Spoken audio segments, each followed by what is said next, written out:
My name is Amanda Sutcliffe-Jones. I am the CSA Director of Communications. I'm sure the people on the webinar appreciate being able to hear me now since the mic wasn't working. We have a large agenda today, so these are my agenda items. Jean, if you can push the next slide, we will get started. So information on our CSA and ASPO Board of Director elections. As of January 1st, 2019, we have 3 spaces on the CSA board and 3 spaces on the ASPO board open for their director positions. Jean, our next slide. And here are our Board of Director candidates for CSA in the left-hand column and ASPO in the right-hand column. Barry Barth for CSA, Paul Crunkleton, John Fahrenkopf, David Hershkovitz, Tom McPhillips, Larry Moshfin, and Rich Spear for CSA. For ASPO, Dana Avocat, Barry Barth, Paul Crunkleton, John Fahrenkopf, Tom McPhillips, Larry Moshfin, and Paula Scanlon. So we are very excited to be able to announce this slate of candidates for the ASPO and CSA Board of Directors. Jean, if you could push me to my next slide.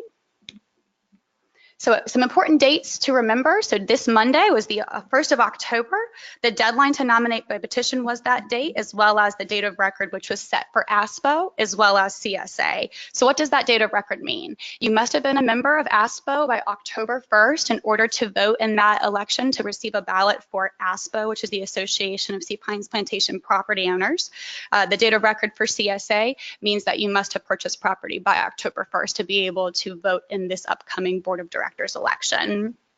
October 24th at 2 o'clock is our Meet the Board Candidates Forum. So you'll be able to hear from those candidates, and they'll be able to address the community on their intent to serve and be able to make their presentations to you. That will be here at the Community Center. We are having a webinar for that meeting, and then we'll also be sending out some information via Eventbrite for seat reservations. As you can see, we do tend to have a large crowd in this room, so we are limited per fire code on how many people we can seat. So we will be sending out Eventbrite registrations for that event. November 1st is the date that the CSA staff mails the CSA and ASPO ballots. It is mailed to the notice of record. If you do not know what your notice of record is and you have questions on where it is, it's where we send your mail to you, please contact CSA staff so we can make sure it's updated. If you're traveling, if maybe you live in Chicago half the year and you're here now and you know when your ballot gets mailed that it needs to go to Hilton Head versus Chicago, please reach out to us because we want to make sure we get that information updated prior to getting the ballot to you. December 1st, that is the date that the ballot is due back. It does need to be postmarked by December 1st so it can be counted. Some information about upcoming events. We have our community flu shots that are going to be held on the 9th of October from 1 o'clock to 4 o'clock. They'll be here in the community center. You just call 1-877-582-2737 to sign up. If you have Medicare, I believe it's free. If you do not have Medicare, it is a $35 expense and you can pay via cash or check. Town hall meeting with Tom Lennox, who is our councilman, is on October 17th from 4 to 5:30 here at the Community Center. Councilman Lennox will be updating the community on the town's priorities and initiatives, so I encourage you to attend that meeting. Community blood drive on the 18th from 9 to 12 here in the Community Center. You can register online, seapinesliving.com/blood drive, and walk-ins are welcome if you're interested in doing that. Again, I've made comment on the Board of Director candidates event where you'll be able to hear information on your new candidates. The November coffee is on November 7th. It is a morning meeting like normal, so 9 o'clock here. Webinar details will be coming up soon, and David Henderson will be speaking to you about our upcoming bonfire event. So some new community resources. Our staff has been hard at work in creating a Sea Pines community guidebook. So property owners in the audience, this is new for you guys. Super, super, super exciting. So it encompasses what we have on our website, and it is put it into a community guidebook format. So you can actually go to it. It's a one-stop shop. You can see here on the table of contents that it just encompasses a number of different things. Jean, if you can go to the next slide. It's a reference book for Sea Pines CSA, including community amenities, community organizations, services provided by CSA, and procedures as well. One of the big things that we heard from our property owners during the community survey that we took is that you guys wanted to know about the services that CSA provides. Well, it's in our name, community services, so we wanted to make sure that you guys are fully aware of all the great things that we are doing for you guys, the property owners. Again, the target audience, certainly as a current owner, you probably know a lot, but it's going to be helpful for you guys as a resource, so we're excited to have you guys take advantage of it, but also for new owners. If you're coming in and have never been to Sea Pines and have just purchased property, it's going to be helpful for those folks as well. And again, for somebody who's looking to purchase in Sea Pines, it's going to be useful for those. So we'll be reaching out to the real estate agents to make sure that somebody who's interested in Sea Pines also has that resource. Initially, the guidebook will be available to new property owners on a flash drive. So when they come in to get their information from CSA, get their decal, those types of things, we'll be providing it to them, really trying to embrace a new owner orientation program to really get everybody up to speed with how complex Sea Pines is. And for our new owners or our current owners, we have the links that take you through the guidebook, and you can go through different aspects of things and you find out more information through redirects that point to a different place on our website. The CSA staff will review the guidebook and we will make changes twice a year, but I really look to you guys, our property owners, for feedback on that guidebook. Take a look at it. We worked really, really hard on it for you and we hope you enjoy it, and it's a really useful resource for you, but your feedback is really valuable for us to make changes to make sure it's helpful for you guys and continues to be helpful. So the link is live at seapinesliving.com/community guide, and you can go to it right now if you wish, or you can wait afterwards, but that's a live link and we're going to continue to promote that information for you guys. So another new community resource. I have been here, the 26th of October will be my third year here in this position. And one of the things that is really complex, that took a long time for me to have a good understanding of, is our Sea Pines covenants and our land use records that Sea Pines has a lot of information on. So what we've been working hard as a CSA staff is to put together a database of those records. You can see on the slide, the official land records are publicly recorded documents that run with the land, and they can be found at the Beaufort County Register of Deeds office. We actually have a full-time database administrator, or document administrator, excuse me, and she's great. She's awesome. She's Marie Sinkowitz, and if you can give us a wave, Marie. There she is. Thank you. So she's been working really, really hard on this project for us. So what does it mean? As a complimentary service, the CSA staff has compiled this document with the intention to provide links to copies of recorded covenants and land use documents regarding Sea Pines.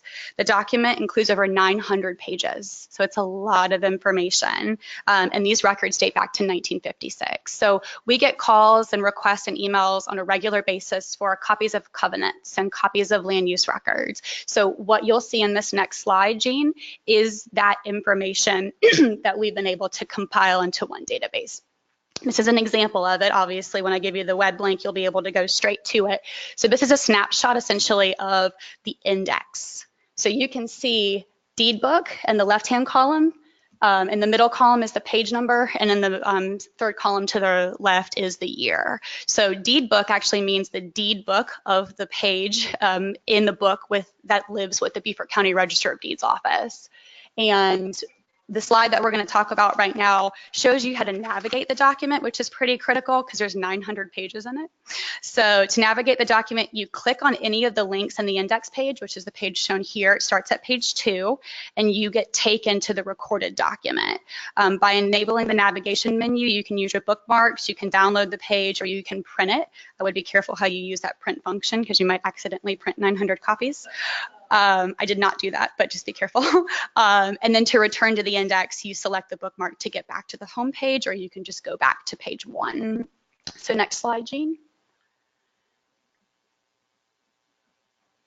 One more, Jean. We'll just click through all of them for me.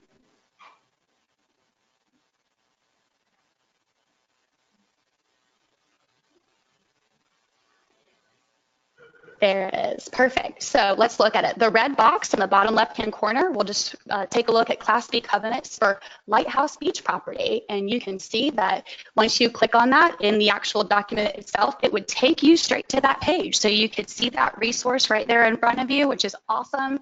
Again, 900 pages is a lot to go through, so take your time and get back with us if you have any questions, concerns, if you see any documents that or records that may be missing, you can contact us as well. So Jean, we'll go to the next one. So again, how do I access this really helpful resource? The direct link to get there is www.cpinesliving.com/land use records. And that's a live link on our website right now. If you're on our website, you can also go to your property owners page, the governance tab, document archive, and covenants, rules, and regulations to get there as well.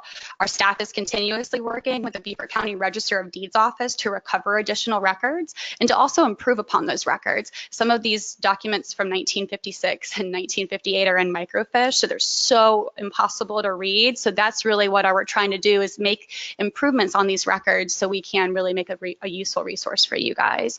Again, questions, missing records, you can contact us at info@csacpines.com. That email comes straight to me, and I'll be happy to direct it to the appropriate department to make sure it gets taken care of, and the document will be updated as needed. So, Jean, we'll go to the next one. And at this time, I'll bring David Henderson up, our Director of Special Projects and Operations, to cover his agenda slides. David, do you know if this is working quite good? Okay, let's take a look. No, that's a no right now, but I'll come back to you on it. Give me a second. Okay. Did you do that, Jean? Yes, magic. I have a pointer. Here, we're using this one. So that one's working. Okay. Thank you, Amanda. Good evening, everyone. Go to the next slide, please. I'm going to do a quick update on beach and boardwalks, and I'm going to jump into operations.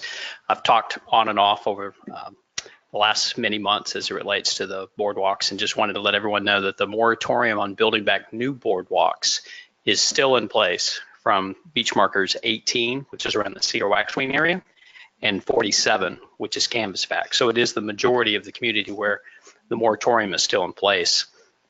The Forest Preserve trustees at their September meeting, we had a really good discussion on some potential changes to the policy. And it was necessary because of all the post-storm conditions and all the changes that have occurred since then. And so they want to protect the integrity of the dune system, but at the same time try to do it in a way that addresses future potential changes, but also the interest of homeowners as well. So it's a delicate balance, and I anticipate there will be additional discussion at the next meeting. This picture, which is a recent picture, is of the main boardwalk at Tower Beach. And so what you can see from it, and this is the end of the boardwalk, what you can see from it is that the boardwalk, which at time of construction was built to all standards, which is a minimum of 24 inches above dune contour, and extended out as far as it was supposed to go. Post-storm conditions, what you see is that instead of protecting the boardwalk, the end of the boardwalk is actually now going through the dune. So as the dune and the sands have shifted and formed around it. And you can also just barely see in the background there's the sand fencing that the town has recently put out, which is where we anticipate the new primary dune will form. So not only are we not high enough off the ground, we're going through the dune as opposed to over it, but we're not going out as far as we potentially could. So I will be requesting in the 2019 budget funds to extend and elevate both boardwalks at Tower Beach, which are boardwalks number 13 and 14. And many of these same questions and issues are there for private owners as well. So more to come, but the moratorium is still in effect.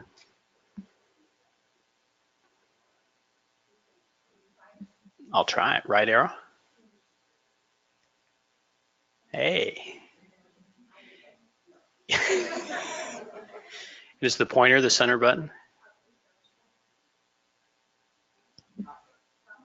Top button. Hey. All right, now we're going. All right, going to switch gears, go through some operations update. I'm going to start with the Forest Preserve. Just wanted to let you all know that our 2019 calendar is now available. This is our 10th edition. You have two options if you are interested in getting a copy of the calendar. It is made possible by James Hartley Smith, who donates all the photography for the calendar. Your two options are to walk into CSA and pay us $10, cash or check. The second option would be if you are able to contribute $75 or more to our annual solicitation drive, you will have a copy mailed to you. Speaking of the annual solicitation drive, we are anticipating that the letter will be mailed out next week. We hope that you will receive it, review it, and if you are in a position to consider supporting our national treasure, we would hope that you would do so.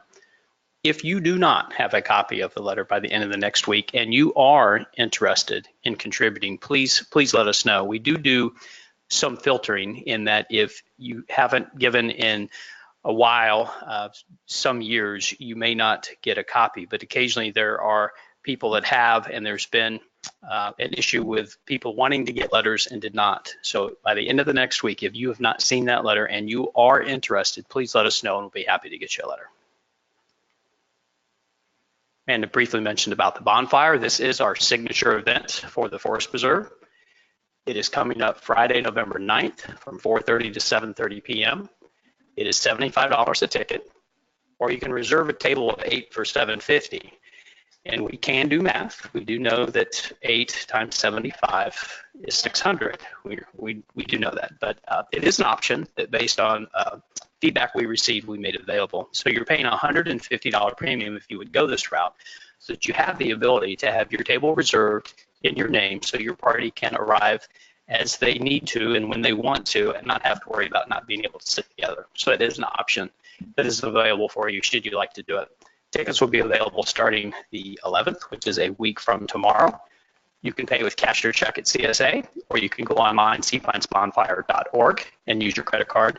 I have a little asterisk there just to let you know the convenience fees that the Eventbrite site charges us will be passed on to you. So there is a convenience fee associated with that. All right, we're talking about cleaning up in the Forest Preserve. So we talked about this a good bit over time. We started our cleanup operations in the Forest Preserve in August of last year. So we have been at it on and off based on largely on ground conditions and availability of the contractor to perform the necessary work that was necessary from Hurricane Matthew. I'm happy to report that the majority of the work has been completed, and we have begun our land management plan and how we manage what remains now that we are in this post-storm environment. I've shown this map before. It's LiDAR data. Essentially, it is remotely gathered. And what is important here is that the relatively higher elevations are lighter colors. The relatively lower elevations are darker colors. And so what you can see, this is the Forest Preserve you're looking at, is that there's a lot of water or relatively low areas in the Forest Preserve. But what you can see from this map is that there are some areas where the elevations are higher, and it would be appropriate for us to do the work that we did. And some of those areas, I'll just point a few out, are here, just to get you oriented. This is Fish Island right here in the preserve. You can see some higher areas here. See one over here. This is Greenwood Drive, by the way, and a small one here. I don't know how well you can see it, but this is Google. You can go to Google Earth. You can do this if you can't see it well now and you're curious. This photo was taken in March of this year, so the Google's imagery is pretty current right now. And even with Google, what you can see is those same areas where we have been able to work here, here, and here. You can see it even on Google Earth.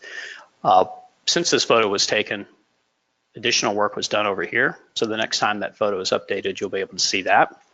And we are currently working in this block here, which is behind what we refer to as Lot 1 off of Greenwood Drive. This is the trolley lot. It's about a 35-acre block, and we've been working in there for about a week and a half, and we anticipate finishing early next week. Once Greenwood Drive is back open, Russell's going to talk to you about that and how that project is progressing. Hope you'll take the opportunity via bike or walking to go over there and see what we've been able to do. So we're in there to do a couple things. One is to remove storm damage, dead, dying trees, leaning trees, trees that are on the ground. And again, this is from Matthew, so almost 2 years now ago. The other thing that we're doing is that we're trying to restore some proper forest management into an area that had not received any in decades. So some of the changes that you see pre versus post can be pretty dramatic, and I have a photo to show you that is of a before and after, and just to get you oriented again, it may be a little hard to see. There's a piece of concrete right there. That is that same piece of concrete right there. So that gives you a sense of before versus after, and some of the specific things that we're doing when we go into this block, other than dead, dying trees, leaning trees, trees that are on the ground, is that we will select 4 preferred species, live oaks, for example. If they're crowded, we'll drip line them and create some additional room for them to grow. We are selecting against undesirable species. Chinese tallow tree, which is an invasive exotic. This is the Chinese tallow tree right here. So anytime we find a Chinese tallow tree, we do what we can to make it go away. All right, let's move on to Tower Beach. If any of you have been down there recently, you may have seen this new temporary antenna that has gone up. The water tower is owned by the South Island Public Service District, and there are 4 cell providers, all the ones you would expect, that have their antennas on top of the water tower.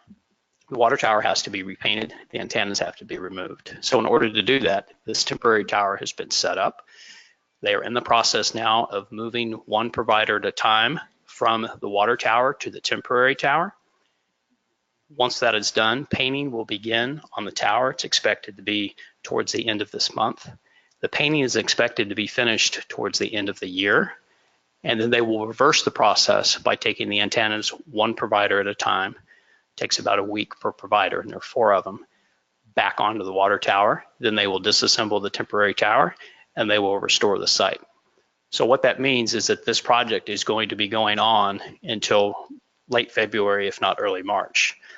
We don't anticipate when the tower is being painted that there'll be interruptions to the exit lane. There were some minor interruptions when they brought in heavy equipment to install that tower. We would expect there to be minor interruptions again when they break it down. But at this time, we do not anticipate any significant impacts to ingress or egress from Tower Beach. I had a property owner in the office today who made the comment that her cell service was noticeably less. She could no longer talk on her phone. And I don't know if it was during the changeover process, if it's been resolved, but if you'll notice that temporary tower is shorter, it's about 110 feet, whereas the top of the water tower is about 150. So I bring this to your attention because if you are in that area and if you are having any issues, my suggestion would be to contact your provider. But if you do see anything like that, it may be attributable to this. All right, I'm going to finish with a quick update on Six Oaks. If any of you all were able to look at your CSA email yesterday, you may have seen this. We wanted to let the property owners know that there is some new and exciting inventory that is available in Six Oaks. There is one particular area that, in my opinion, is based on its location and its price is the best value in all of Six Oaks. And some of this was made possible because Hurricane Irma killed a lot of azaleas, and we had to replant many hundreds of azaleas. And by reconfiguring these azaleas, it's created this additional inventory. So it's nothing that everybody wants to think about and that nobody wants to buy, but we're all going to need it at some point. And we wanted to let you know that there are some new options, and again, in my opinion, some of the best value in the cemetery currently. And then I'll end with Six Oaks Wreath Across America. We've participated in this program for many years. The actual ceremony will be Saturday, December 15th at 12 noon. If you've never been to it, it's a very somber, respectful ceremony. I've been to the last several. There's a nice presentation that's made. You can participate in help placing wreaths. There is a wreath that will be placed on every single veteran's grave in all Six Oaks. And you may see some additional inserts from a marketing perspective in the island packet as we go forward with this. But keep an eye out for that, and we encourage you to attend. So with that, that's all I have. I appreciate your time. I believe, Russell, you're next. All right, Russell, it's all you.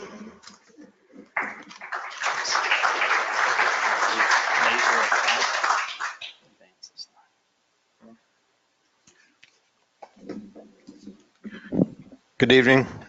Thank you for everyone coming out to see us, and welcome to everyone that's on the web. I'm not sure how many people are joining us there offhand, Amanda. How many do we?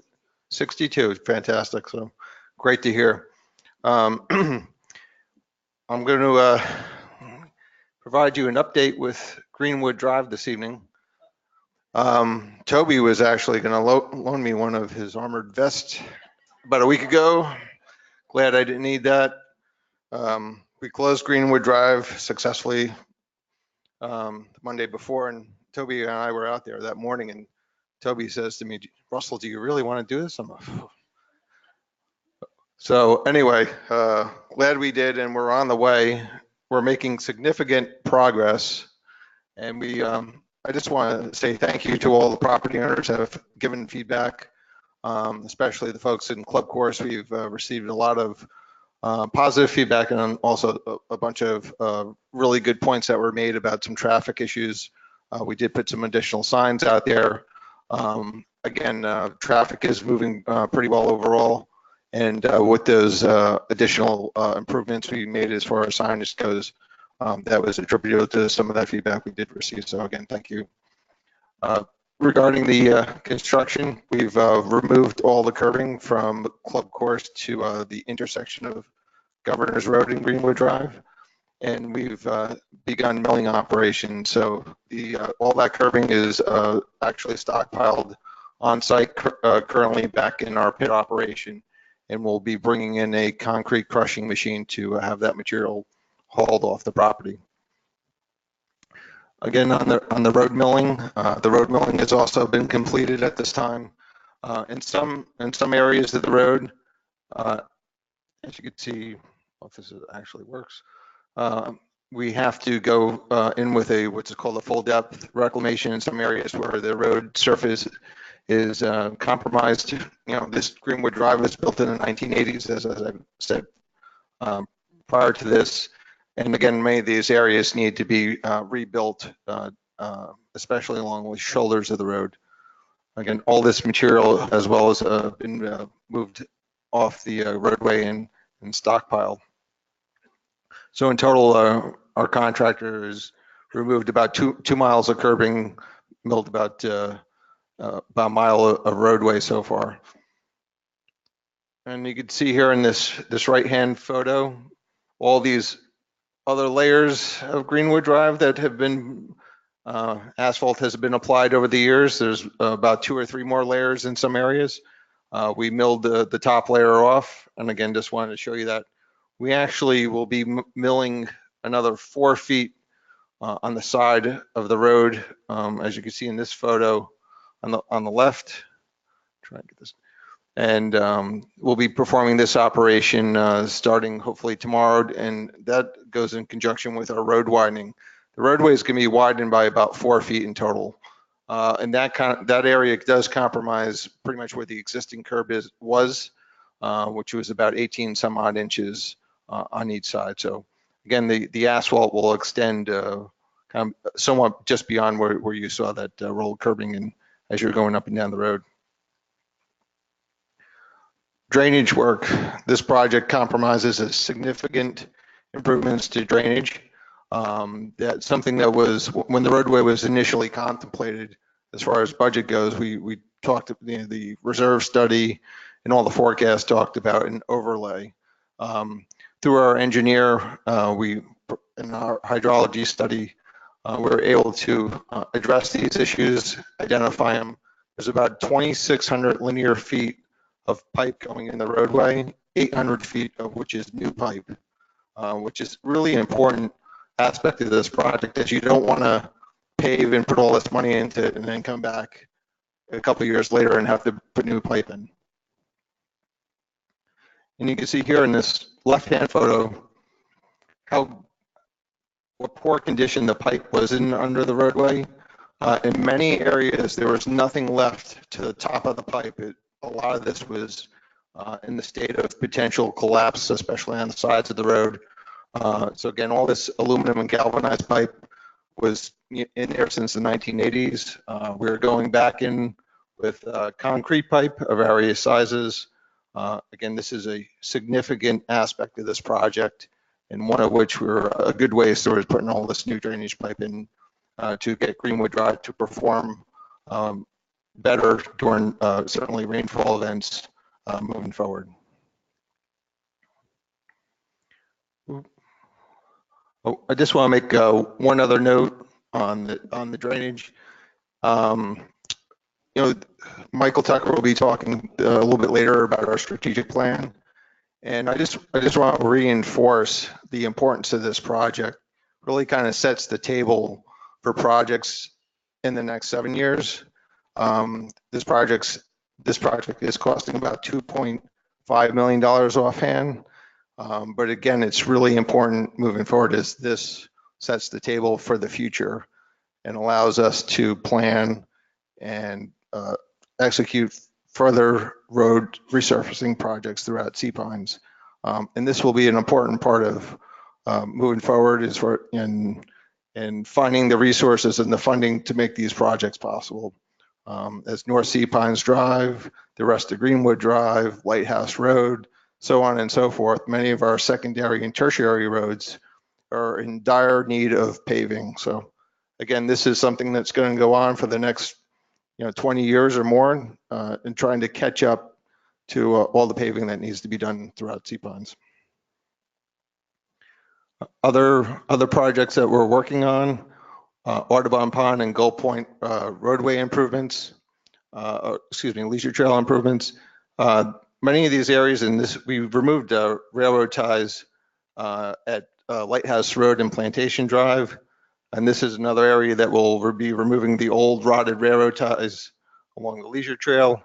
And we'll be installing some new landscaping and some curbing in each of these areas on South Sea Pines Drive. So we're hoping to start on that next week. So just want to make everyone aware. And just a couple other upcoming projects, the infamous Sea Pines Bridges. We're starting on that project this week in proximity to beach walks 25 and 26.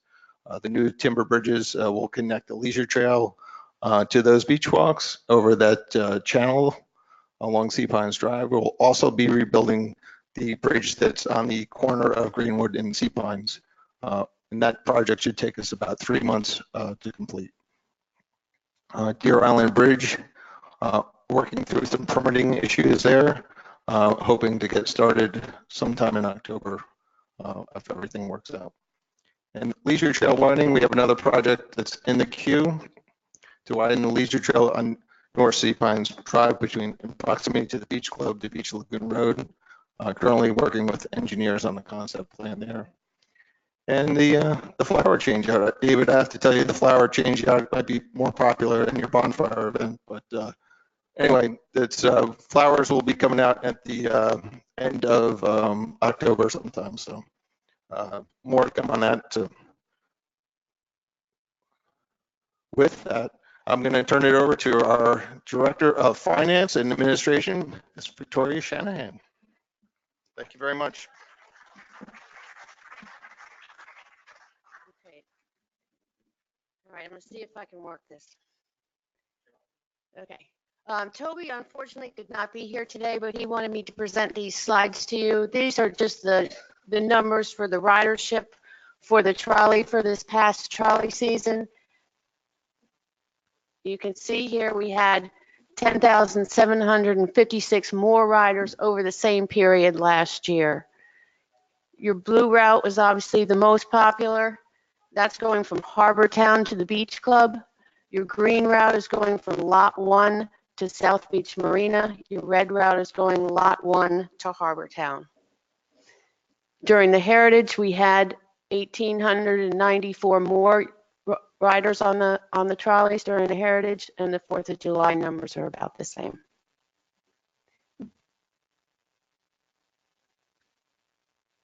There we go. Okay, we have ordered 3 new trolleys to be delivered in 2019. We currently have 5 trolleys, but the reserve study wanted us to replace all 5, but we felt like we could keep 2 more years and replace 3. So they're going to be delivered before the start of the Heritage in the spring.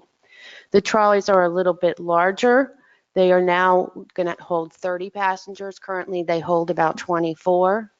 There's going to be a rear porch back here, which is a little hard to see, but that will hold your strollers, your coolers, your bicycles, which we don't currently have. And big, the trolleys will now have seat belts. So that's going to be big. No, the trolleys are not going to be blue. Okay? They're not going to be blue. This is just the picture of what they're building for us. It is still kind of up in the air as to what color the trolleys will be. The final colors are green or keep the red. So we will let you know what falls out.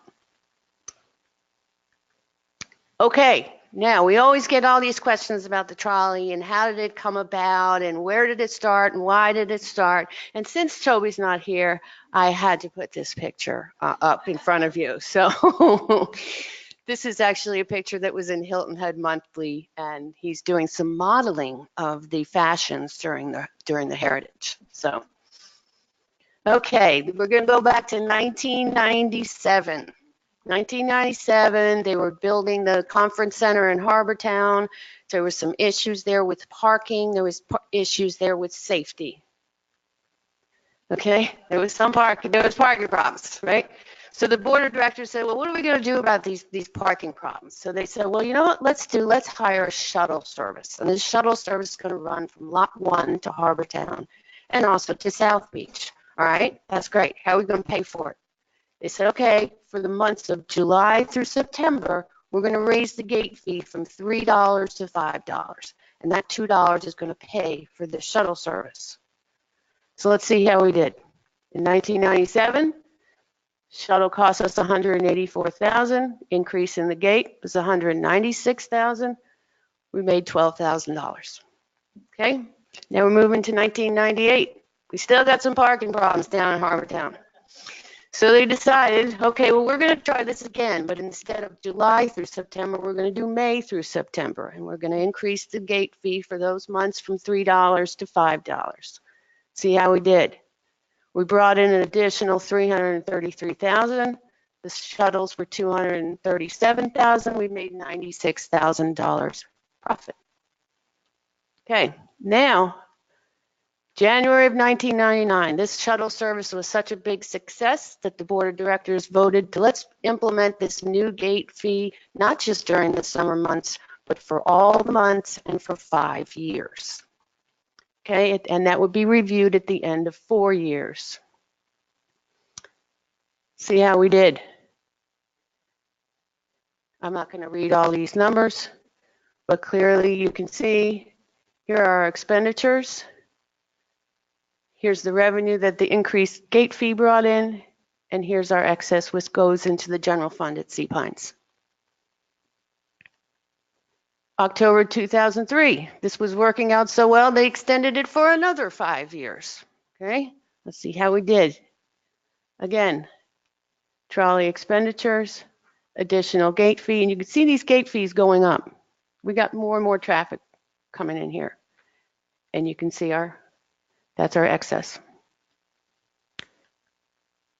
October 2007, this was working out well. We're going to do this for another 5 years, and we're also going to include taking the route to Sea Pines Center as well as to Sea Pines Beach Club. It was at this time that they designated $65,000 of this excess to be used for marketing and associated activities.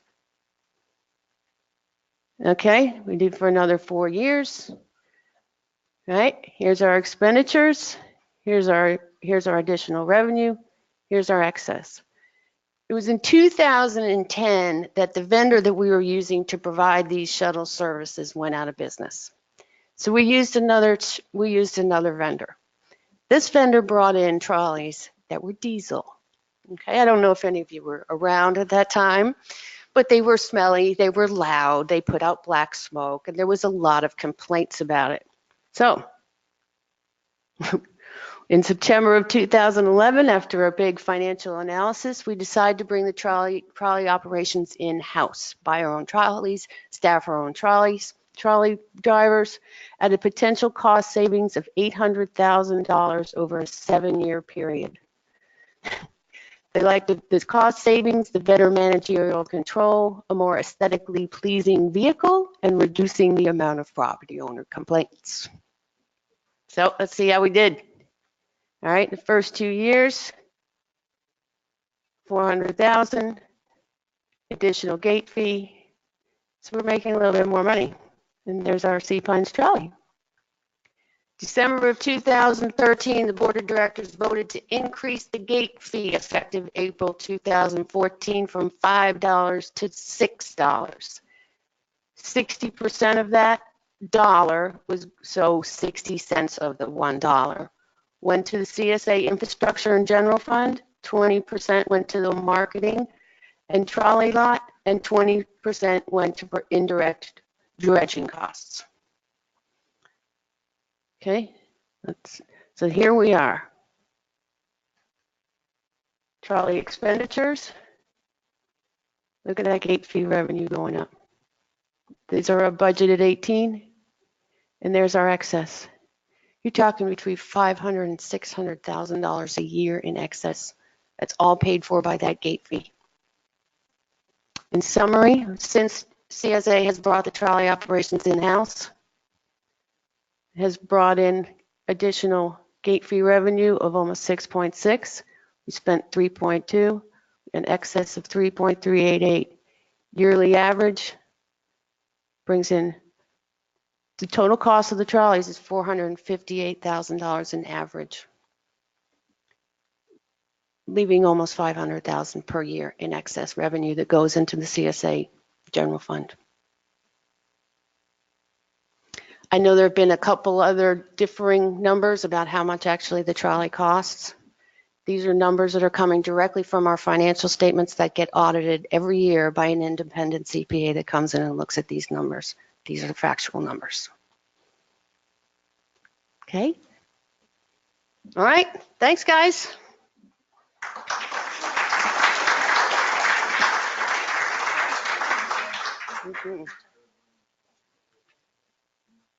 Thanks so much, Victoria. So I'm sure that PowerPoint is very helpful. So we'll be posting that after the meeting first thing tomorrow morning. I'll be posting that along with the coffee video. So Victoria can walk you through that again if you want to go back and look at it. And then also I'll be posting that on our website and sending it out via mass email for you guys. So now we're at the point of our agenda where Michael Tucker, our CSA board vice chairman and the co-chairman of the strategic planning committee, will be making a presentation on the approved strategic plan and the proposed referendum information. Michael, you're welcome.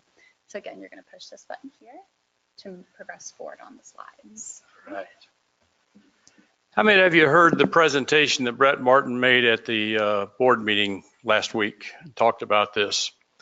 I thought he did a great job. In fact, when he finished, I said, Brett, this is what we need to take to the community coffee. He said, I agree. And I was happy. Yesterday, I found out Brett wasn't going to be here. No wonder he was happy. What Brett gave you was a brief overview of the plan. I'm going to give you the Reader's Digest version of the plan, if you will. We shared this plan with property owners earlier this year. Brett and I have had the opportunity to read 2,800 comments that property owners have given to us on this plan. Once we reviewed those comments, we took them to our strategic planning committee. We looked at whether or not we needed to make any changes to that plan. We deemed that it was satisfactory and it was sent to the board and it was approved on September 25th unanimously as it was written. Let's take a look at the process. You said the first one? First, right.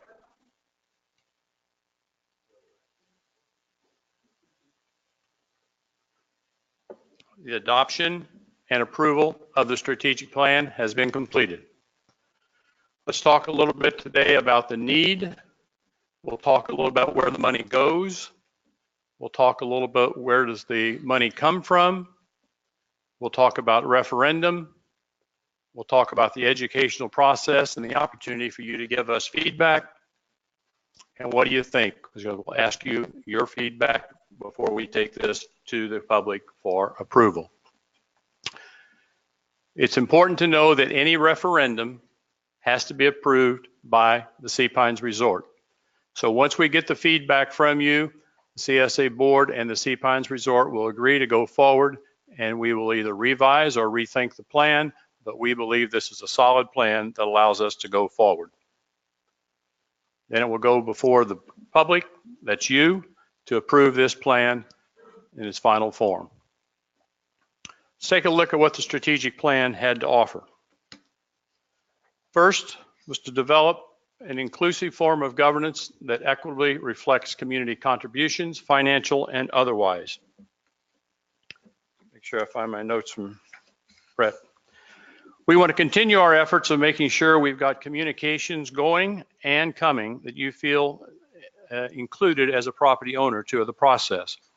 We're going to do a lot of things different over the next several months in an effort to bring you more into the governance process itself. Goal number 2 is to protect, maintain, and enhance the Sea Pines quality of life. And this is the big one because it has the biggest price tag involved with it.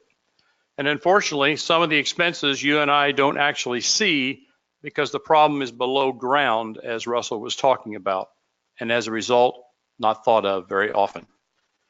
Goal number 3, to ensure CSA has the financial capacity to protect, maintain, and enhance Sea Pines assets while providing expected community services. That's what we do. We provide services. We protect the assets. That's our interest. We have no interest in any funding that is beyond this mission. Where does the money go? Here's how it's going to break down. Here are the numbers. We've been talking about these a lot over a period of time. Now we have a guest to be able to talk about the averages. New operating services, stormwater and dredging. This is the operating cost side to our plan.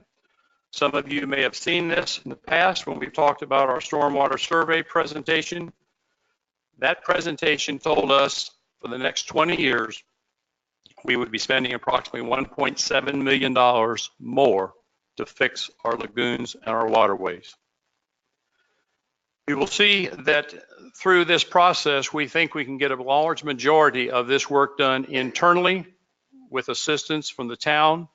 We've bought new equipment and we've added new staff so that we can work many of these projects inside. After 50 years of little or no effort to maintain this storm system, we have a lot of catching up to do.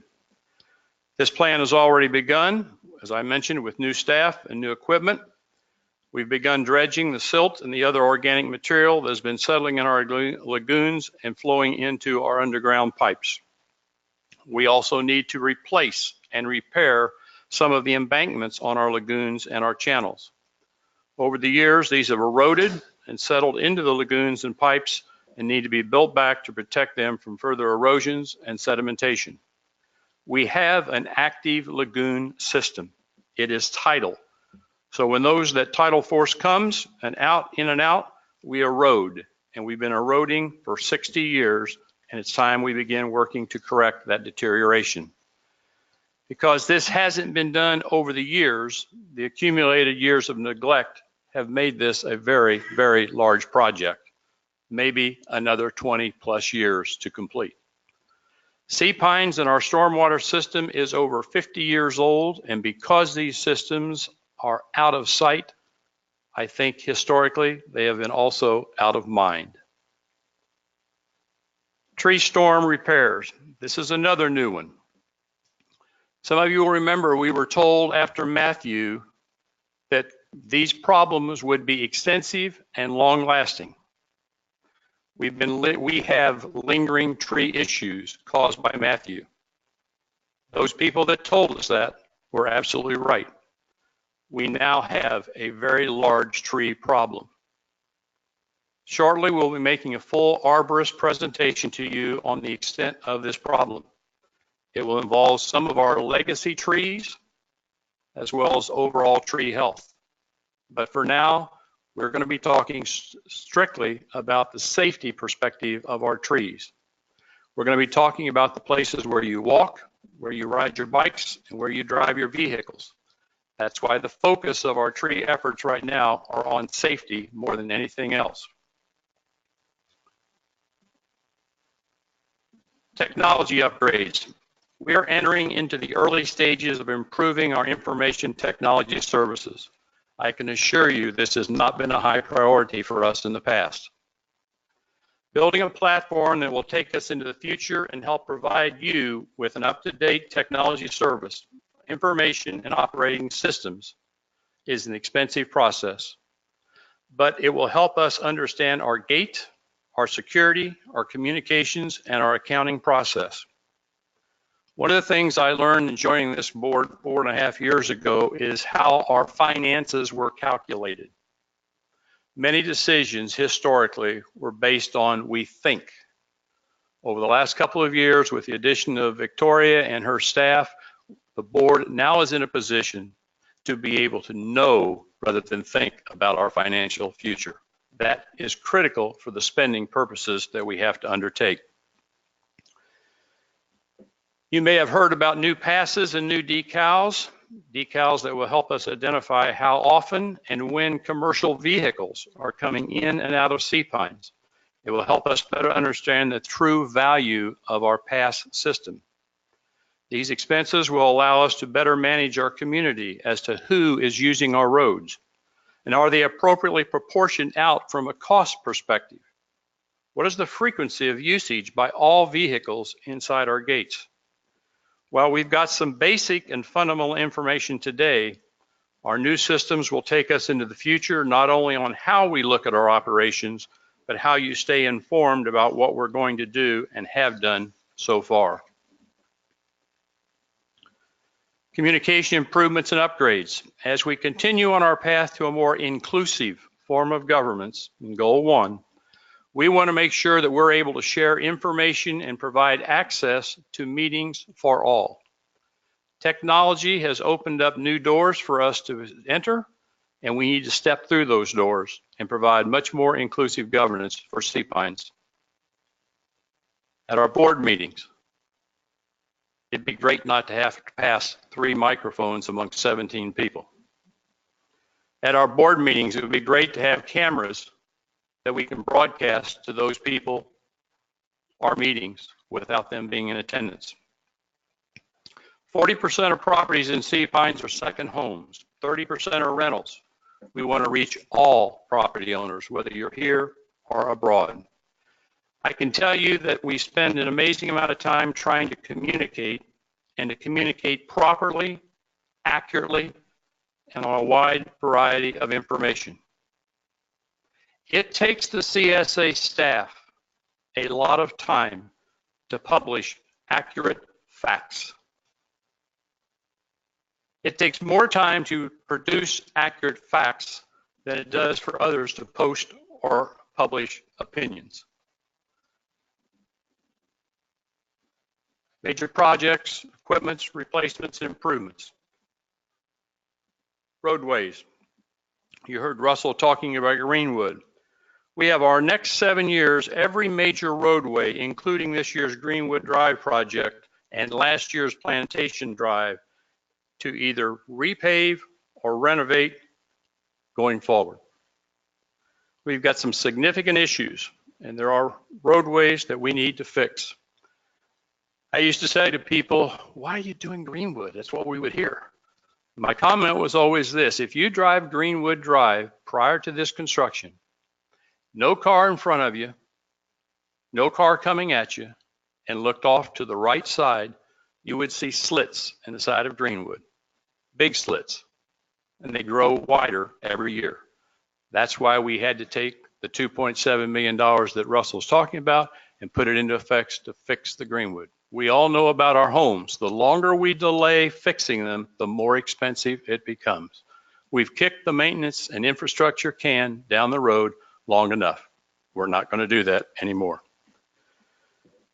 Sea Pines is a busy place. The summer, on a typical day, we can accommodate as many as 15,000 vehicles through the Greenwood Gate. That's not counting the Ocean Gate. By our best estimates, though, just under 10% of these vehicles are from daily visitors.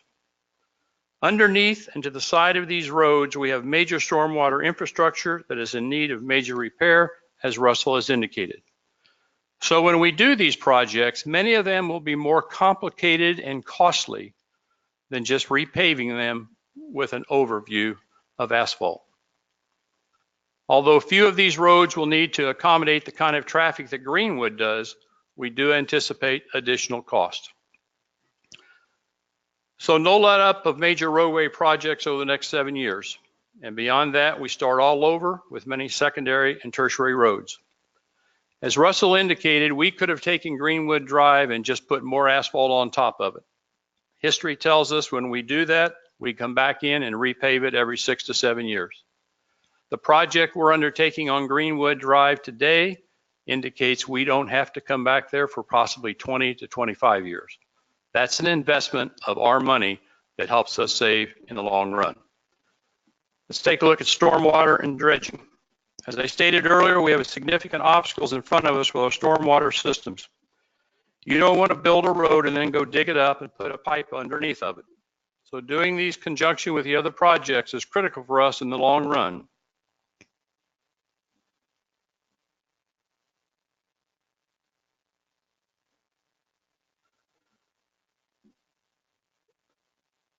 Tree storm repairs.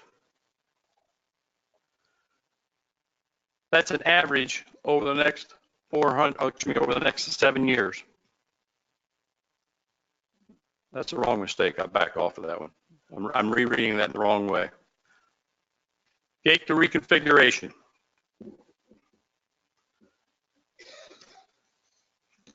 As you know, we've made changes to the gate configuration because the #1 project that you asked us in your latest survey was fix the traffic at the front gate. We've made accommodations to do that with the purchase of the gallery of shops. Landscape replenishment along primary corridors deals with the roadways that I was talking about earlier. Safety initiatives, these are areas that we want to make sure that we approve upon. Leisure trail crossings are in bad shape. High traffic on bicycles, we've only fixed the trails with very little effort to change the nature of the trail. Primary corridor down Lighthouse from Harbortown to Fraser Circle, very crowded.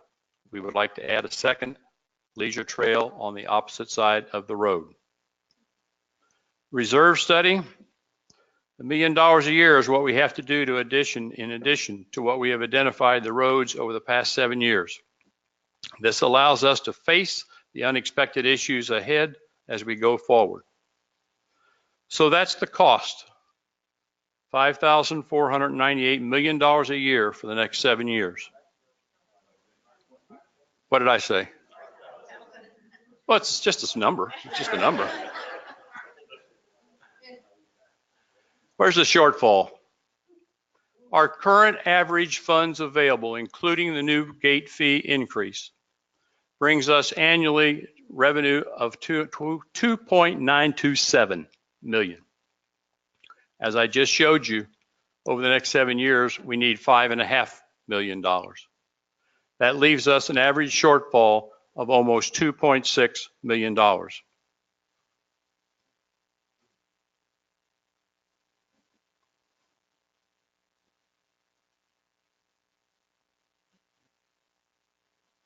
Where does the money come from?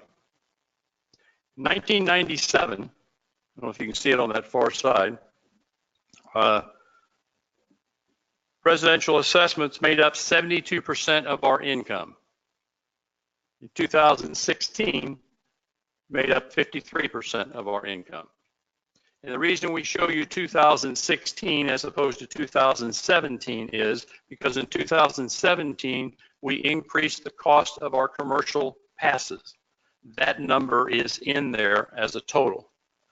This number compares the exact same sources of income from 1997 to 2016.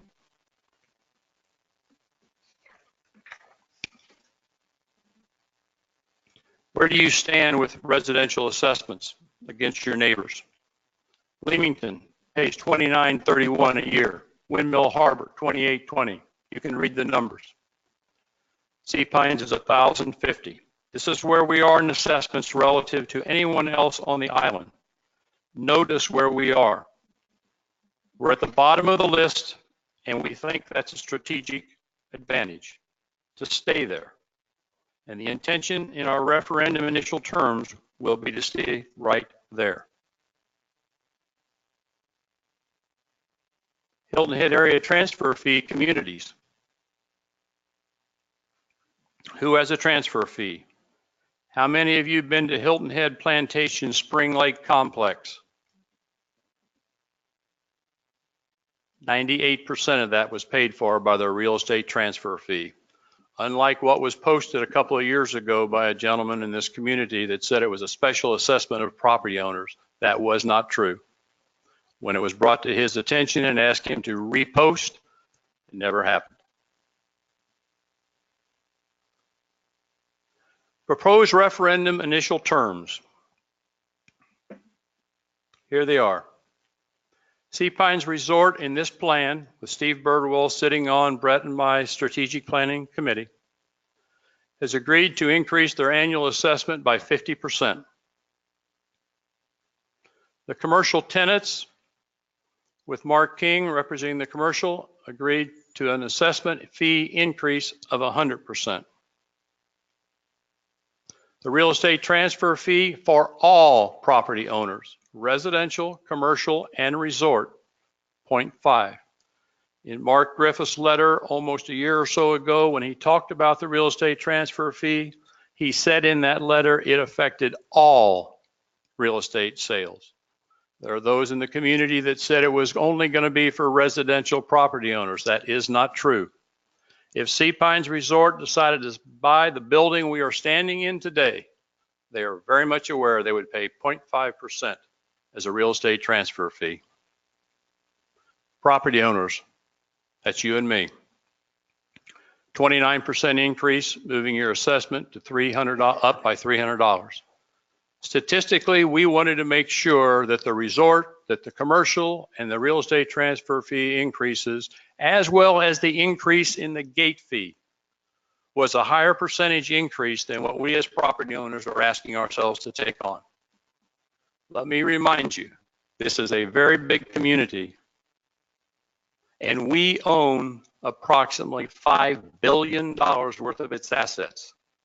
Not the resort, not the commercial. We are the largest value owned in Sea Pines. Average shortfall, we said it was 2.571. Average revenue generated by the passage of this referendum, which you will have an opportunity to vote on next spring, will give us a $365,000 cushion. That allows for unexpected expenses that we all incur when we manage our homes. Average 7-year future revenues for us, residential assessments, should be approximately 51%.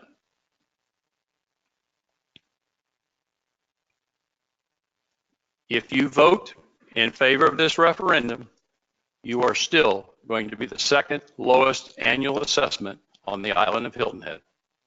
A great place for people to look at when they come and where do they want to buy and own. A referendum in Sea Pines, who decides and how? Referendum process. It's either requested by the CSA board or by petition. It's approved and agreed to by the Sea Pines Resort for vote. The reason why I asked Steve Birdwell to serve on our committee is because as we built the plan, we needed to make sure the resort would approve our referendum request. 75% of those people voting must support the vote in favor to pass this referendum. That means 25% plus one person, and we don't get that extra income. And we keep pushing down the alleyway, the infrastructure, the repairs of our landscaping, our forest preserve, our canopies, our leisure trails. all the things that made Sea Pines special 50 years ago, 40 years ago. It's time that we go back to that position of prestige on Hilton Head Island.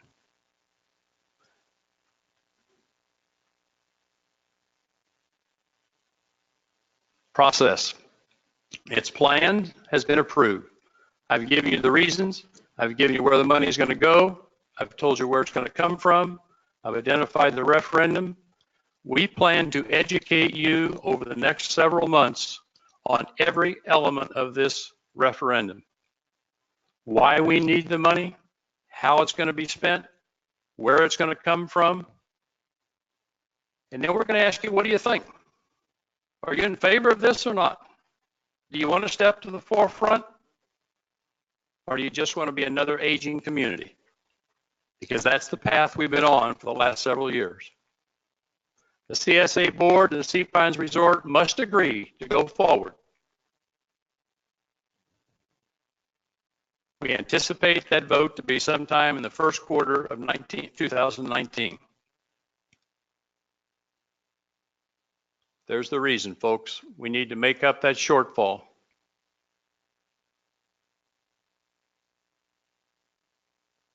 We want to educate you through a lot of different ways going forward.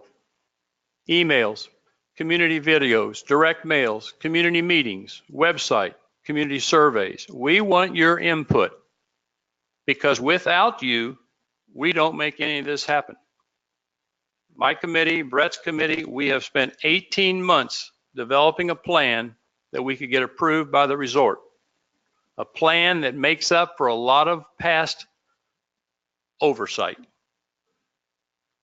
But if we keep kicking it down the road, the cost to repair it is only going to get higher and higher and higher.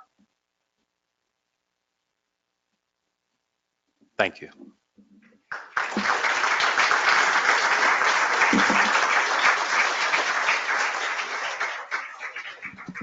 Thank you so much, Michael. At this time, we will take a 5-minute meeting break and we will adjourn just for a short time. So refresh yourself, get a cup of water, use the restroom if you need to, and then we will come back for our question and answer session. Yes. Yes, how are you?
Okay, thank you so much for your patience. We're going to take our seats so we can begin our Q&A portion of the meeting. Jean, if you can put me on my next slide, please.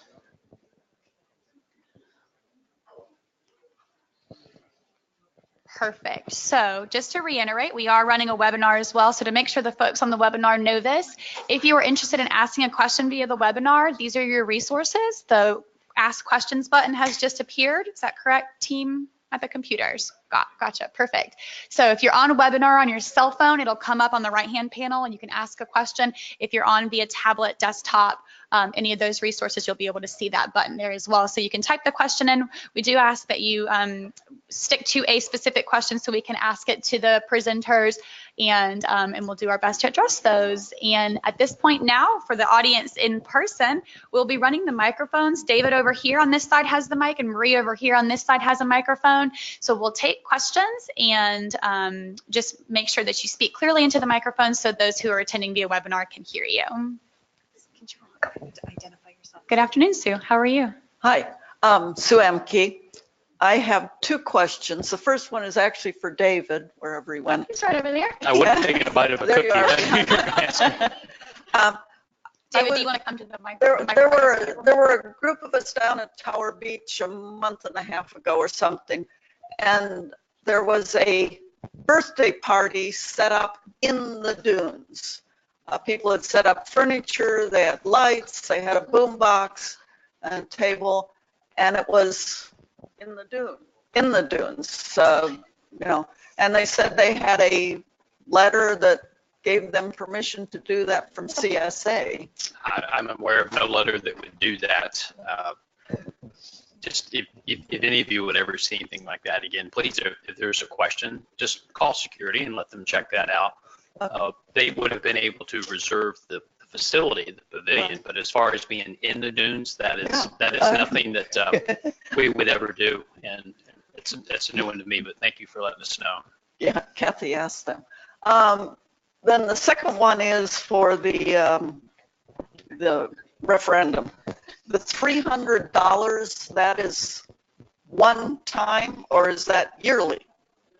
That's a yearly. So at what point will we then reach the top of the, can you find that? Yeah, that's, they said. Yes, sir. No, that's not what he said. It's going up 300 every year. So what that means is that right now we're at 1,050 Right. and we move up according to the CPI. We're just raising the base up to 1,350. Okay. And then that will be our base going forward. Going forward, Yes. so it isn't. It's not a 300 this year, and a 300 the next No. year, and a 300 next year. Okay. Not at all. No. That's fine. Okay. Thank you.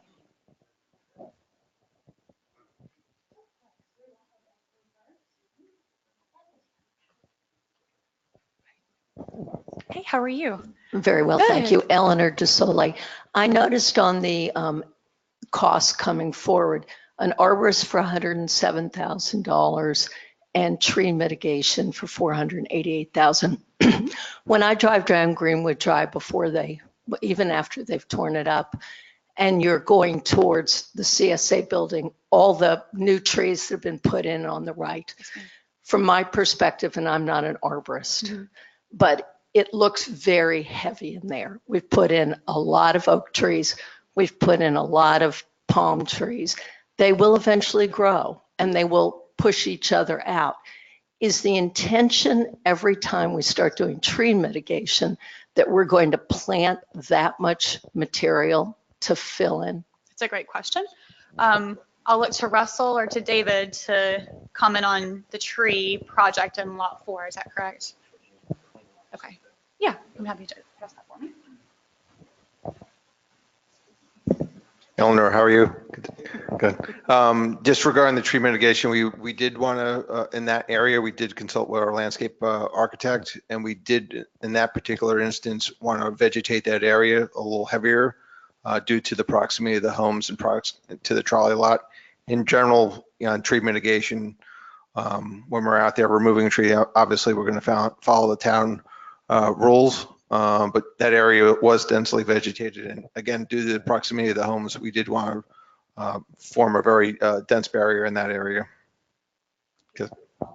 So, For clarification, I'm talking about the other side of the road from CSA, on which there's now event parking signs, and they're on the cemetery side.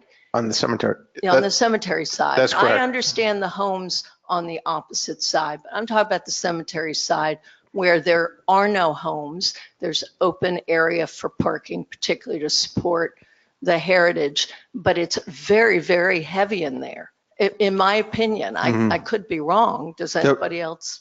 You're talking about lot 4 on the right-hand side. If you're going down Greenwood, the cemetery's on your right. Correct. Yes, we're talking about the same area.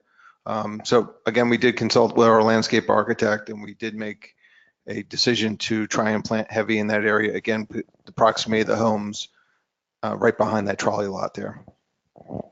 So. Yep. Yes, ma'am.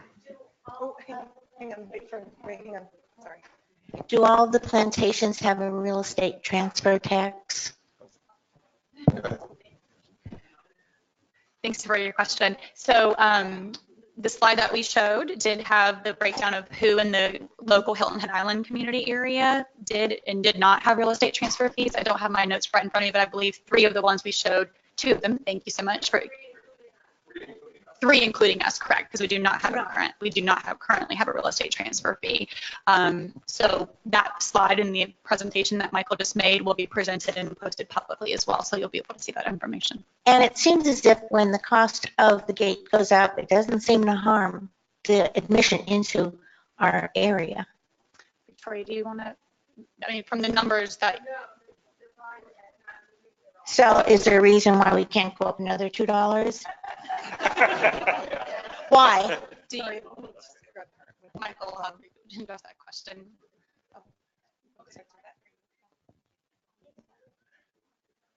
The question was, why can't we take the gate fee price up $2 more to $10? Because the price of the gate fee must be approved by 3 entities. All 3 must sign off on that increase. One is CSA, one is the resort, and one is the majority ownership of Sea Pine Center. Mark Griffith and I worked for almost a year getting that $6 up to $8 in order to get all 3 signatures on that.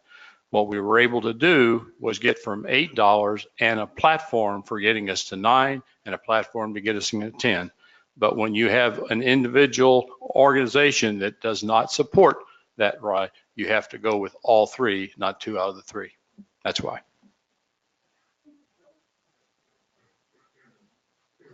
Okay, so we have a question up here, Marie. We'll take this one. Thank you. My name's Melissa Brown. Hey, Melissa. I don't know anyone in here, but I've Well, lived here now hello. 2 years. Hello. I don't actually have a question. I have a comment and a concern. Okay. And given all the stuff we've heard about, maybe it's a small one, but I don't think so, or it shouldn't be. And I don't know who it should be directed at. Probably it is Russell because we're talking about maintenance, but it's actually more than that, so it might be Mr. Tucker as well. And it's about the timber bridges on Sea Pines, South Sea Pines. Yes, ma'am. And I live across from Tower Beach, so I come out that intersection of Greenwood and South Sea Pines all the time. Mm-hmm. And I should comment also that the recent changes there have been terrific. And from a safety standpoint, they've really made it a lot easier and seems a lot clearer for the drivers anyway. And I am aware that there's a lot of pedestrian traffic that comes down Greenwood and tries to go across the street. So I presume that that's why the Timber Bridge project is there. Where I'm concerned is and I don't know the number, but the middle timber bridge that is between the one bridge that's already there that's going to be replaced that goes over Greenwood and the new bridge that will be further down. There's one that's in the middle, and knowing how people come down and stop at the stop sign and turn onto South Sea Pines, you're looking to the left and then moving to the right. It seems to me to be very close, and I would anticipate a problem in safety there, because even though there'll be signage, and we all know that what the signage does is sometimes the pedestrians stop and other times they don't. Right. And I can see, based on what I go by all the time, that you're going to stop, start to turn right, you're going to look to the left, because that's where the cars come from, and start turning. And either there's going to be people crossing, so all of a sudden you stop and you've got folks behind you, or you're not maybe trying to pay attention, but turning right and folks that are going to cross in front of you. So to me, this may be too little too late. I was not on the committee, and I know it's been approved, but as a driver going down there, it seems to me to be going to be a real safety issue there. Russell, do you want to make a comment on the bridges?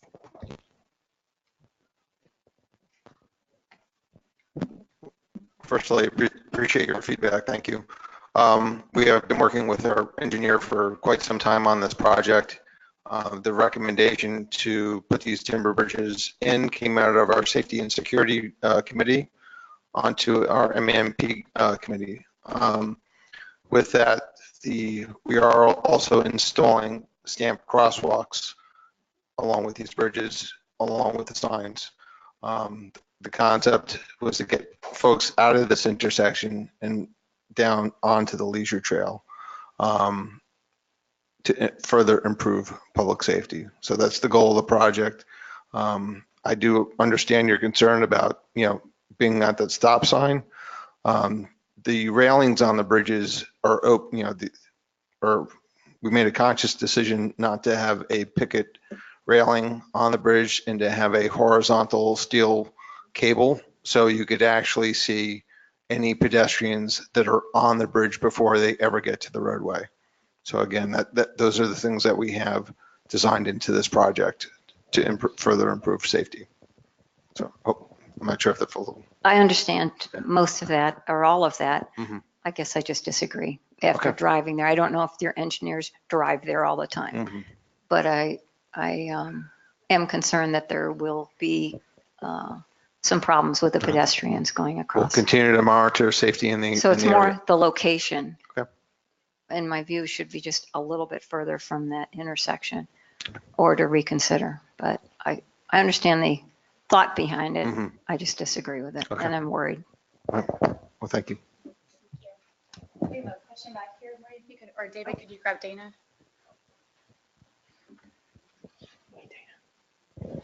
Hello, I'm Dana Advocate, and I have two questions for Michael Hi, Dana. on the strategic plan. I noticed, Michael, that one of your slides, the first is on process, and the penultimate slide said that the referendum would either be floated by CSA or with a petition. And I believe, I'm not 100% sure, that the covenants do not allow CSA to put forth a referendum that increases the liability of the homeowners. So I know that's an issue. If that becomes an issue, do you intend to get the 500 signatures necessary to put the referendum forth? I'm just reading the notes, Dana, but I will be more than happy to follow up with you on that once we find, I take your question. I'll be glad to get an answer for you and give it to you.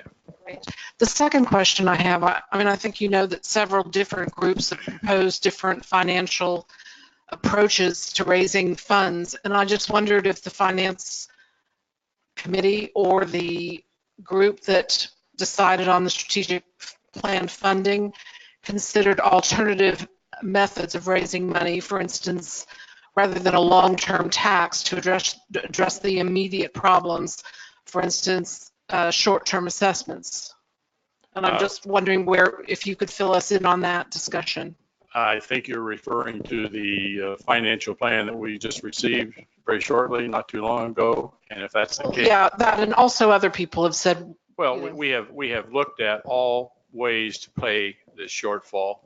We've been looking at it for months and months as to the best way to bring this property up to where it needs to be, and how do we where do we get the money to generate that?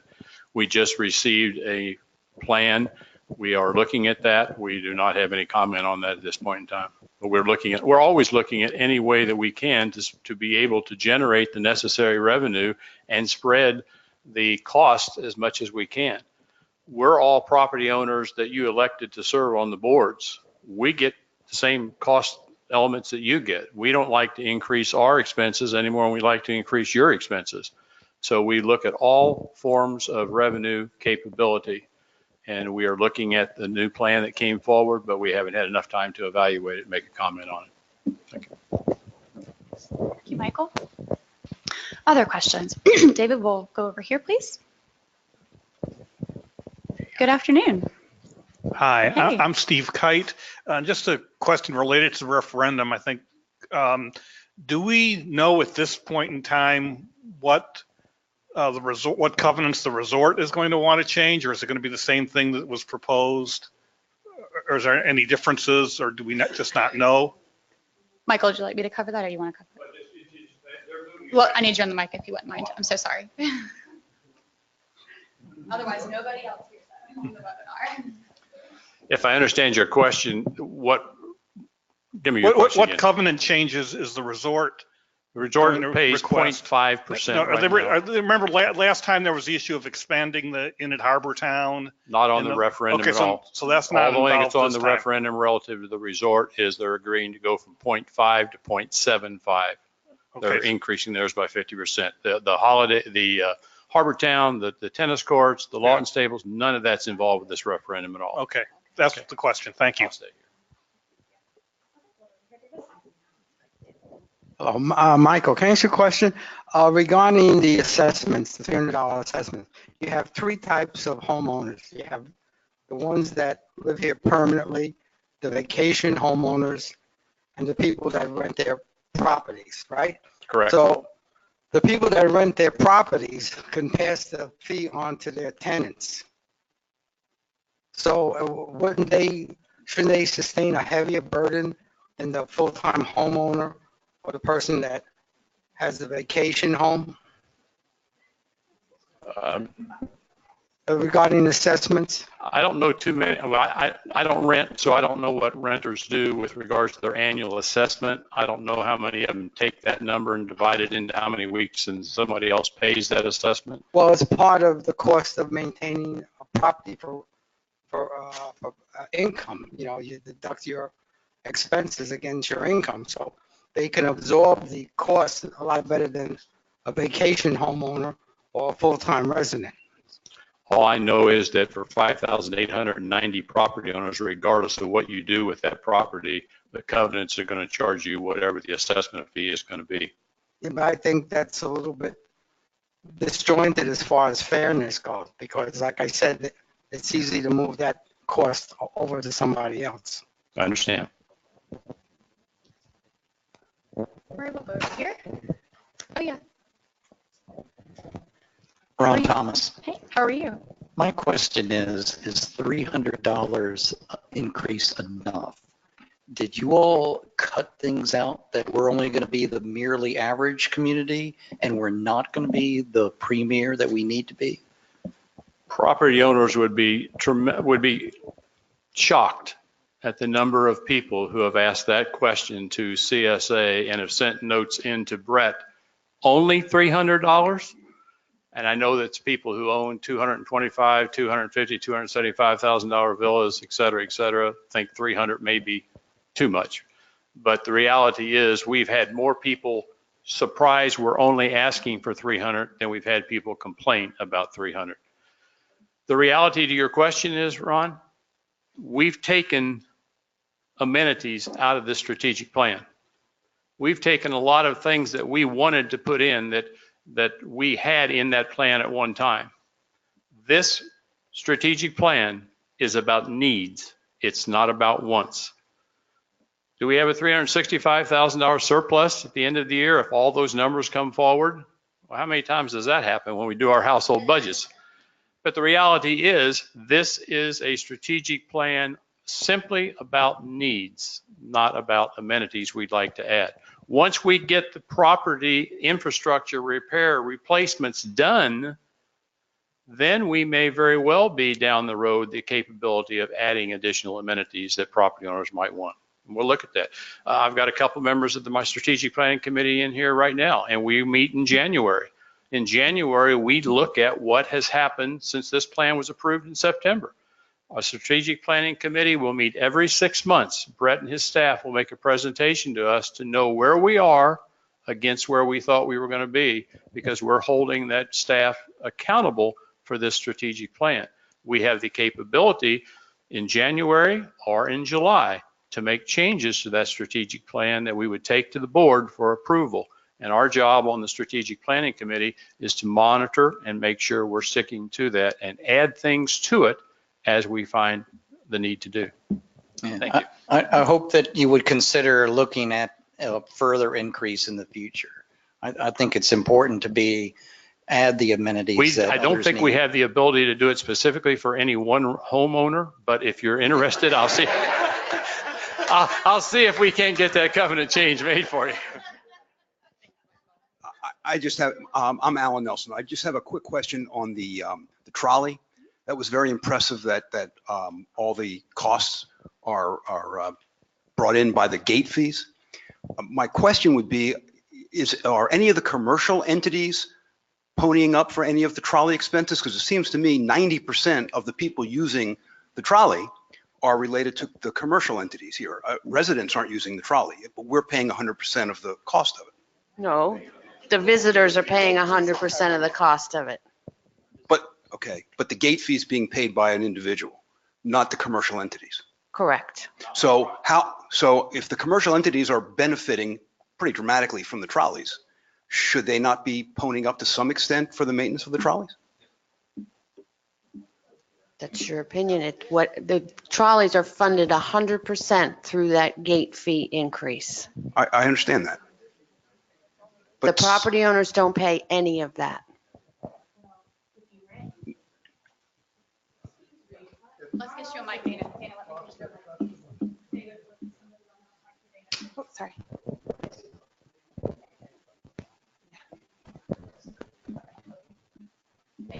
Hello, I'd like to address that. There are numerous gate agreements that we cannot see because they're held confidential. But if you look at the covenants, I believe in Article 3 or somewhere thereabouts, there is a statement that says all gate fees are to be used for the maintenance of the community.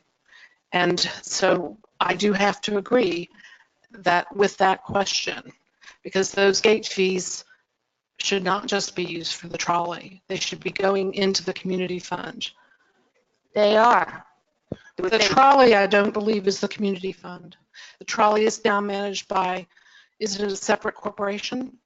It is a fully owned corporation of CSA. That's a little bit different than maintaining the community. That it does actually serve as a commercial amenity. Well, as my presentation was trying to show, is that it is benefiting the community as a whole because there were parking problems. It all was initiated parking problems down in Harbortown, which were causing very big safety issues, inconveniences, and so the board of directors voted we have to do something to address this problem. So that's how how the start of the trolley came about. They realized that they did not want the property owners to pay for it, which is why they increased the gate fees for those initial months as a trial, and it worked. So it continues to work. I think the trolley costs about $850,000 or $60,000 a year and makes a modest profit of about, I don't know, $58,000. So no matter how you stack it up, it is dollars and cents out of the community fund. I'm just a little confused as to where the $850 came from. I showed you the information that came from our CSA financial statements, which again are audited by an individual CPA firm every year. I don't have any idea where that $850, I cannot, I'm sorry. I cannot. I don't have a comment to that because I have no idea how you arrived at that number. Oh, okay. Okay, good. Okay. Thank you. Okay, let's see where we are. So David will come up here to Christopher, and then I think we had a question over here as well that we will take as well. Do we have any questions on the webinar, Jean? Okay, got it. Okay, Christopher, how are you? I'm very well, thank you. Good. Christopher Cliff. Yes, sir.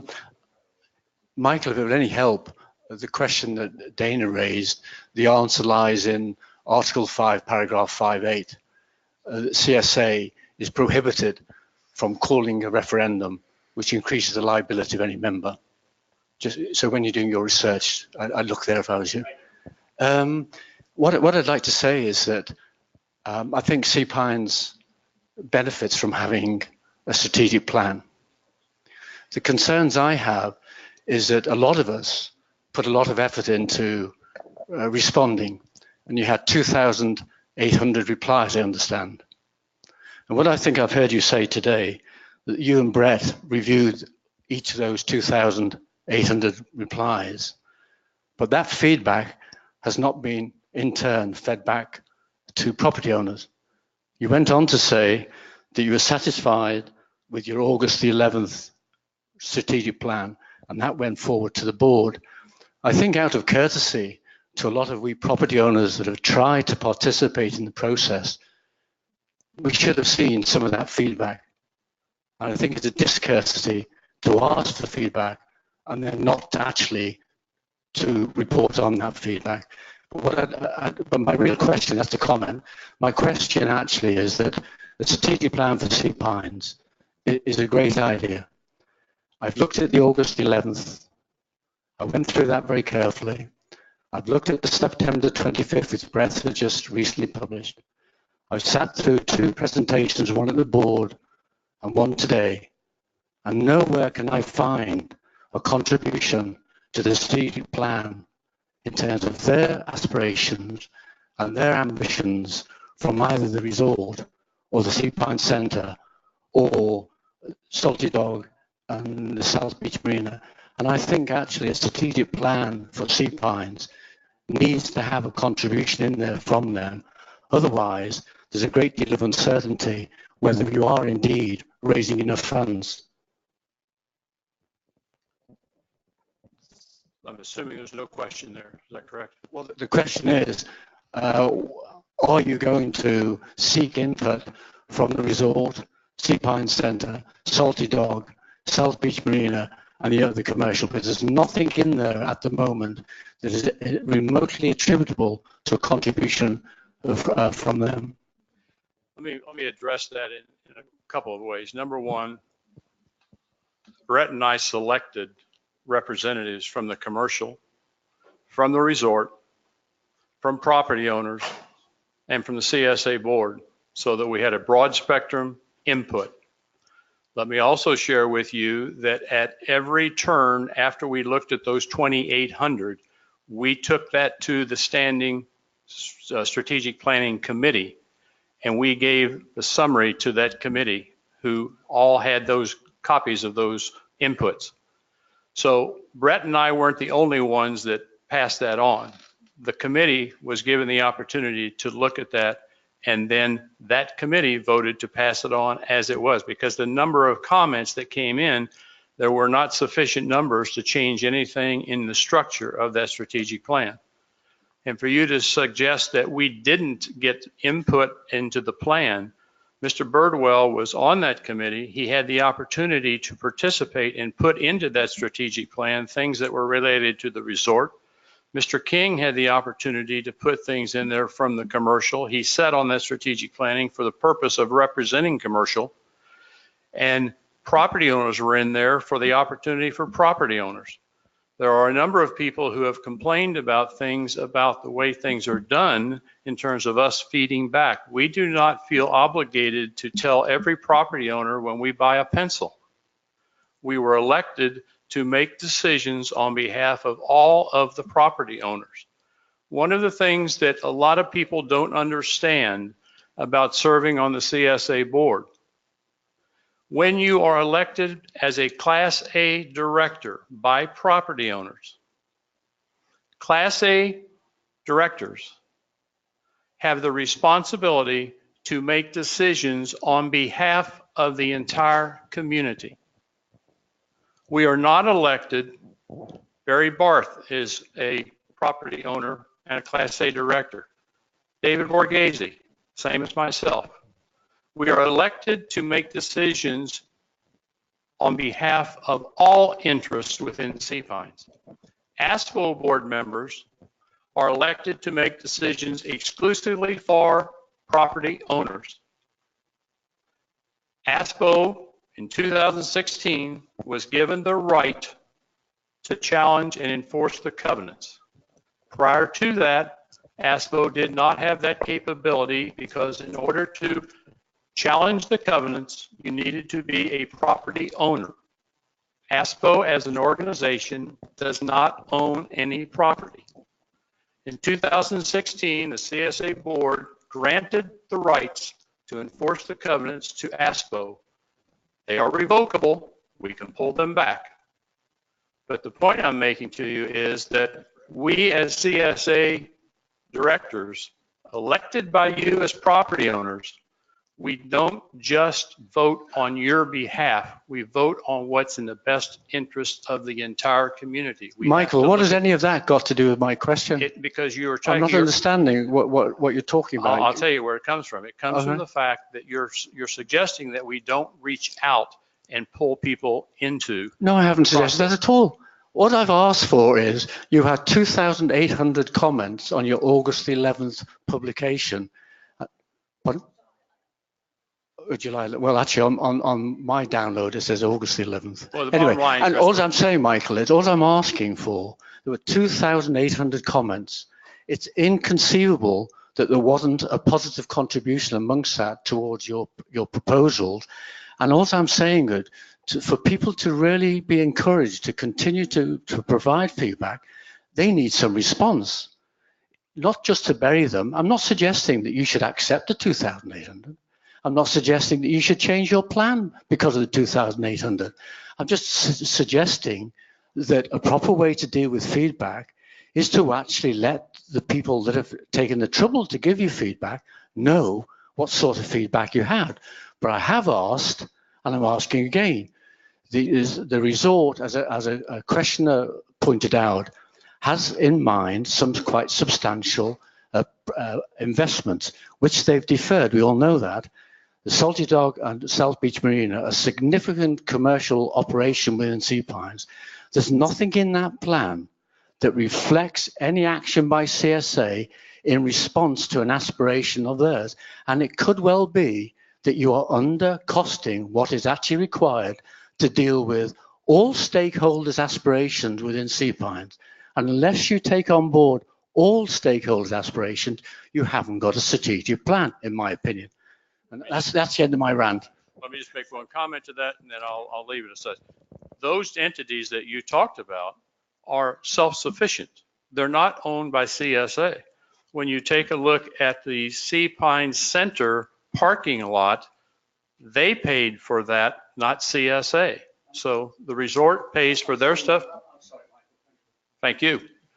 Resort pays for their material, Salty Dog pays for theirs, and we pay for CSA. Thank you. Okay, so we do have a couple questions from the webinar that we would want to address those. And Jean, I'm going to go to those right now. Just give me one quick second. All right, so doing my best to get these read in small font print. So question from a property owner, what are the actual dollar amounts versus the percentages the resort and the commercial properties currently pay and are proposed to pay under the new strategic plan? So the answer to that was in Michael's presentation, is that correct? Yes, dollars were in there because I don't have those. Okay, the dollars were in the presentation for the new revenues for the assumed 7 years going forwards, Victoria? That's correct. Yes, they're in there, but they're not broken out by commercial property. Understood. Got it. All right. Next question we have is referring to the strategic plan. Has there been a formal study by a consultant to determine the maximum number of vehicles per day that Sea Pines infrastructure can reasonably handle while maintaining the quality of life within Sea Pines? Do you want to address that? No. No. So the answer from Michael Tucker is no to that question. This is a question related to the new gate fee agreement. With regard to the new gate fee agreement, that increases the day passes to $8 the daily visitor passes to $8. If the number of day passes sold were to decrease by 3% in the first year and the cost went back to $6, how would this affect the revenues projected in the referendum? Could this create a shortfall? So Victoria Shanahan, our Director of Finance, is going to answer that question. If the volume of daily passes decreases by more than 3%, it will stay at $8. It will not revert back to the $6. Thank you very much. And any other questions on there, Jean, that have come up since I've moved to my computer? Okay, got it.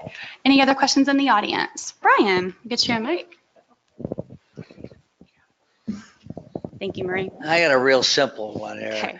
Once Greenwood Drive is finished, what we're doing there, then are we going to continue on Greenwood Drive, or are there other roads? Or Great question.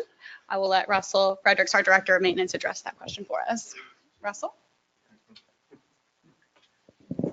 How are you, sir? Thank you for your question. Right now, we're calling phase 1 of the Greenwood Drive project from Club Course to Governor's Road. There will be a second phase from Governor's Road to Plantation Drive intersection.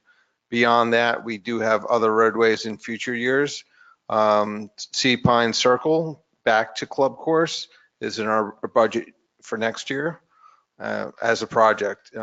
And that's in conjunction with the Galleria shops and our new pass office. So that will be a significant project for us next year. North Sea Pines Drive, for instance, is in the budget for hopefully the subsequent year from the gate to Lighthouse Road intersection. So it just goes on and on from there, Greenwood Drive and, out to Sea Pines Drive, to South Beach, and so on and so forth. Yes, sir. Thanks. That's, and I'd like to say honestly, Michael, I thought you did an outstanding job presenting the strategic plan. I think everything you said was reasonable.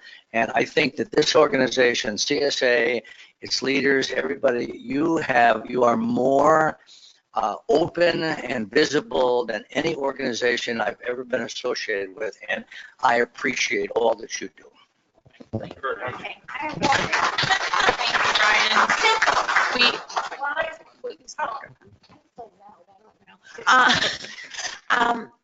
I had written to, I think, CSA, I'm not sure. We were here this summer and were driving on the roads, and those trolleys were going awfully quickly. And I was scared. And I thought, has this been addressed? I mean, they can't go around like cowboys. I'll take that question, Michael. Synchromatics, right? So through a system called Synchromatics, the trolleys and their speed are monitored. So anytime that they go over a certain speed limit, our Director of Safety and Security and Transportation, Toby McSwain, actually gets a direct text message that any of our trolleys are exceeding the set speed limit. I believe that's 25, David?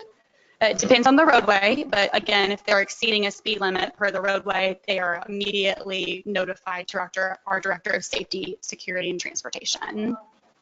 Yes, absolutely. I'm glad you brought that up. Thank you so much.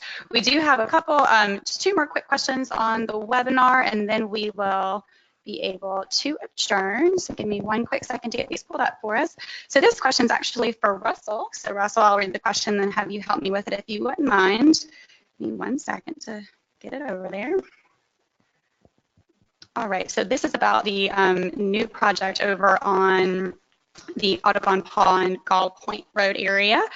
What are the specific enhancements planned for the leisure trail in the Audubon Pond Gull Point area, Russell?